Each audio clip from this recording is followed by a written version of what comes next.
On a choisi le roto pour la rapidité de traite et le confort. On est un seul à traire les 90 vaches. On met à peu près 1 heure et quart avec le lavage, quoi, tout compris. Avant, on était à 2 trayeurs et on mettait 2 heures le matin et le soir 2 heures, 2 heures moins le quart, quoi. Donc c'est sûr qu'on gagne un temps fou, quoi. Le GAEC de la Champagne à IC est équipé d'un autorotor Global 90, 24 postes, équipé de compteurs à lait Dématron 70, relié au système DMS 21. Dès qu'on a un moment, on jette un œil, on voit s'il y a une vache qui est en baisse de lait ou qui s'écroche ou quoi que ce soit, quoi.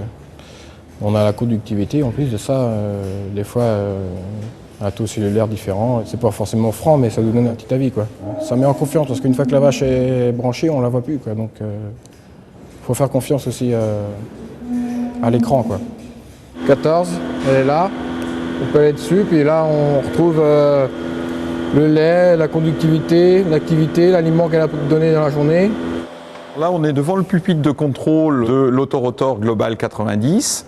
De ce poste-là, on peut commander la rotation avant du roto ou la rotation arrière, la vitesse de rotation. Dès l'instant que l'on a fini la traite, on peut aussi éteindre l'ensemble de la machine et donc éviter de consommer de l'énergie inutile par une pompe à vide qui fonctionne. Avant, on était en épi, là on est en traite arrière. Pour moi, on est quand même plus à l'aise, on risque moins de prendre de coups, quoi.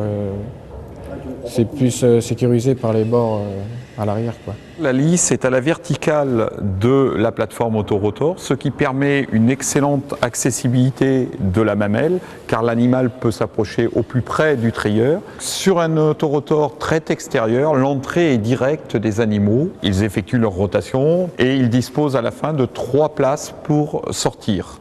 Cette sortie s'effectue par une marche arrière de l'animal. Dès l'instant que l'animal est libéré des lisses arrière, il sent le vide et il cherche à reculer, donc à sortir de l'autorotor. La surface qu'il fallait pour un parc d'attente, ça nous a freiné un peu. Donc on est parti sur un chien électrique dans le couloir des logettes.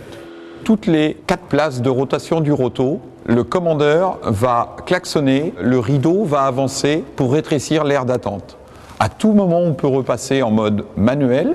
Un parc d'attente pour 80 ou 90 vaches, bon, ça corps un coup, quoi. Une question d'économie, ça un petit peu, parce que bon, moi, j'y croyais pas trop au départ, mais tout compte fait, ça marche bien.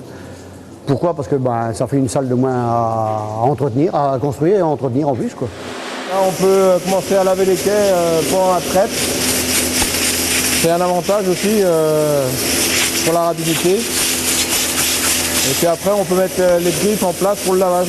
La plateforme de l'autorotor est inclinée de 2% vers le centre. Lors du lavage, les eaux donc sont évacuées vers le centre. Aucune souillure ne revient vers le trayeur. L'eau est arrêtée par une tôle à l'avant pour éviter toutes les projections.